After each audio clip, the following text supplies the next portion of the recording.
Assalamu alaikum students, welcome to my YouTube channel EduTech team. I hope you all are good and safe at your homes. As you all know कि जो हमारा U3 का exam था वो हमने complete कर लिया है और अब जो है हम टर्म सेकंड का सिलेबस कवर करेंगे। आपके सामने मैंने सिलेबस दिया हुआ है, आप देख सकते हैं। पहले मैं आपको सिलेबस के बारे में बताता चलूँ कि हमने आज से क्या स्टार्ट करना है। यहाँ T2 में या टर्म सेकंड में कौन कौन से चैप्टर्स हमने पढ़ने हैं। पहले ही आता है थीम फॉर ड्रीम। ये जो है ये U3 का था, ये हमने पढ़ लिया है। कलेक्शंस ये भी हमारा U3 का था और एग्ज़ाम में भी आया था। मतलब एग्ज़ाम जो है वो U3 का कंप्लीट हो गया है और या लेसन भी हमने कंप्लीट कर ली थी। उसके बाद है थीम फॉर अ ड्रीम। और जो हमारा टर्म सेकंड का सिलेबस है वो हमारा स्टार्ट होता है द एनकाउंटर से। द एनकाउंटर जो है हमारा पहली लेसन है टर्म सेकंड की। उसके बाद है लाइट कैमरा एक्शन। उसके बाद है ग्रास होपर ग्रीन। उसके बाद है एक्सप्लोरिंग द सेट। उसके बाद आता है क्राइम नेवर पेज। और आखिर में फ्रॉग्स एट स्कूल। ये हमने टर्म सेकंड में पढ़ने हैं। और इसके अलावा आपका जो है कुछ ग्रामेटिकल पोर्शन है, ग्रामर है। इंशाल्लाह जो ही हम ये कंप्लीट करेंगे उसके बाद जो है हम ग्रामर उठाएंगे और जो बुक एक्सरसाइज बीच में उनमें कुछ ग्रामर आता है हमारा, वो भी हम साथ साथ कंप्लीट करते जाएंगे। आज जो है इस वीडियो में हम स्टार्ट करेंगे द इनकाउंटर।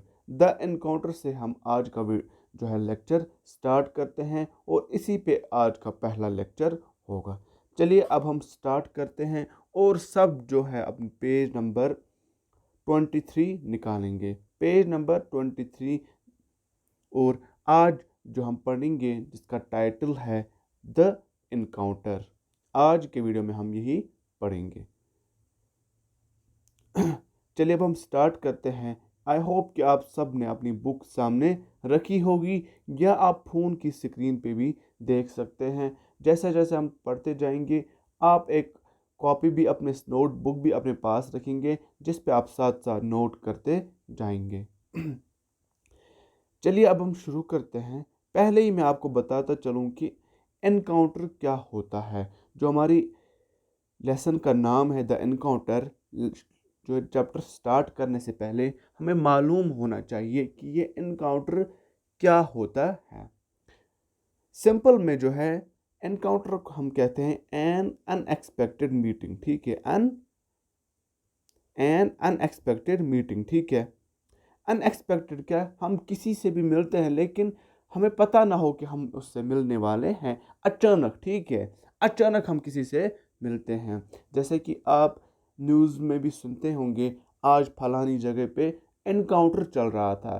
क्योंकि ये तो पहले ही तय नहीं होता है कि कोई हमें मिलने वाला है, यो हमारे जहाँ कोई हमें अचानक आगे आ जाएगा। जैसे कि कभी हम कहीं पे घूमने जाते हैं और वहाँ पे क्या है, वहाँ पे शेर होता है। अचानक हमारे सामने शेर आ जाता है, हम शेर को देखते हैं। वो क्या है, हमारा जो है शेर के साथ इनकाउंटर हुआ कि हमारे सामने अचानक शेर आ गया। ठीक है, जो हमने एक्सपेक्ट नहीं किया था कि वहाँ पे शेर होगा। क्योंकि अगर हमें पता होता कि वहाँ पे शेर होगा कि तो हम वहाँ पे नहीं जाते। वो अनएक्सपेक्टेड था, इसी को हम जो है एनकाउंटर कहते हैं।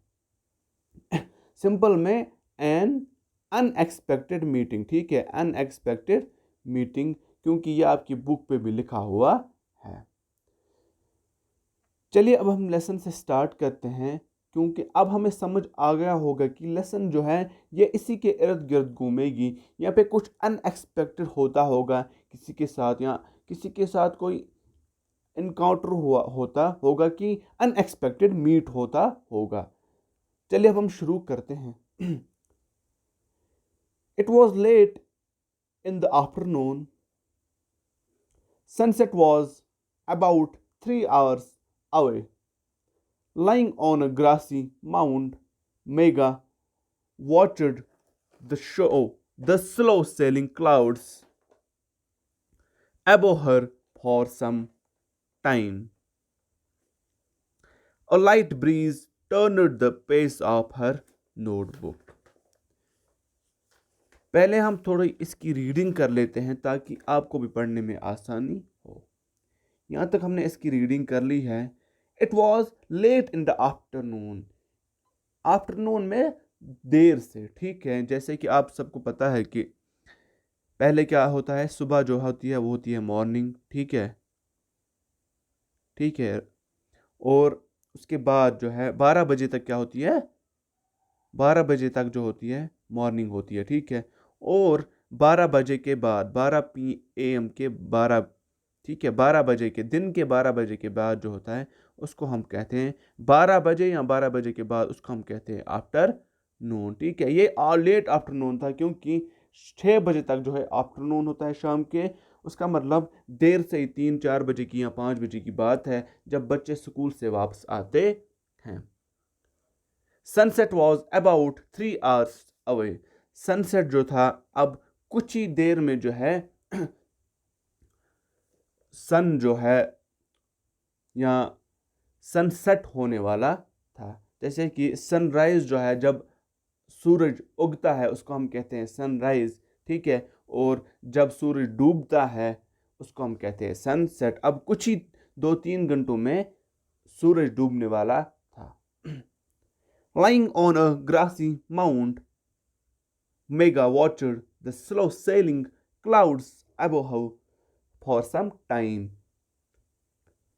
Lying on a grassy mound, जो ये मेघा थी, ठीक है। ग्रासी माउंट जो होता है, माउंट हम समाल हिल को कहते हैं, ठीक है। समाल हिल छोटा सा, एक तो होता है माउंटेन जो बहुत बड़ा हो, लेकिन हिल होता है मतलब थोड़ा ऊपर जो मतलब हाईलैंड होता है। जैसे कि कहीं पे प्लेन ज़मीन है, जब हम जाते हैं अब अपने बागों की तरफ या हिली एरिया की तरफ, पहले जो छोटे छोटे वो हिल आते हैं जिन पे हम चढ़ते हैं उनको हम कहते हैं माउंट, ठीक है। बड़े बड़े पहाड़ नहीं, छोटे छोटे हिल, उस पे जो है मेघा थी, ग्रासी था वो। Megha watched the slow sailing clouds above her for some time. Megha जो है क्लाउड्स को देखती है, स्लो सेलिंग, सेल हम कहते हैं चलने को, ठीक है। जो वो सेल कर रहे थे, चल रहे जो क्लाउड्स थे, जैसे आसमान की तरफ जब बला बादल होते हैं हम देखते रहते हैं कि क्लाउड्स जो है मूव कर रहे हैं, वो उनको देख रही थी कुछ देर के लिए। A light breeze turned the page of her notebook. और थोड़ी जो हल्की हल्की हवा भी थी जिससे जो है मेगा की जो नोटबुक थी उसके पेज जो है, उसके जो पेजेस हैं वो घूम रहे थे। जैसे कि आपने देखा होगा जब हम घर पे पढ़ते हैं और पंखा चल रहा होता है, वो क्या है, हमारी बुक के पेजेस जो है खुद ब खुद टर्न होते हैं। Mega, hearing her name, she sat up with a start and turned around to see her friend Neha. मैं हियरिंग हर नेम, जब कोई मेगा को बुलाता है, जो ही मेगा अपना नाम सुनती है, she sat up with a start and turned around to see her friend Neha. Start क्या होता है, अचानक जो है, फ्राइटन, डर जाना। यहाँ की जब हमें कोई जोर से चिल्लाता है या हम कोई डरावनी आवाज सुनते हैं, हम अचानक घूमते हैं ना, उसका एक स्टार्ट तो यही होता है, ठीक है। अचानक घूमना या डर से घूमना, सरप्राइज होना या फ्राइटन, ठीक है, डर जाना। जो ही वो अपना नाम सुनती है, एंड टर्न अराउंड टू सी, फिर वो घूमती है और देखती है अपनी फ्रेंड नेहा को, ठीक है। Are you going home, Neha जो है मेघा से पूछती है, क्या तुमको घर नहीं जाना है। जैसे कि हमने पहले ही सेंटेंसेस में पढ़ा है, सेंटेंसेस जो हमने पढ़े हैं, सेंटेंस जो होते हैं ग्रुप ऑफ वर्ड्स होते हैं which makes a complete sentence, और group of words which makes a complete sentence. एक ग्रुप ऑफ वर्ड्स जो होते हैं उनको हम सेंटेंस कहते हैं जिनकी एक कंप्लीट मीनिंग निकलती हो।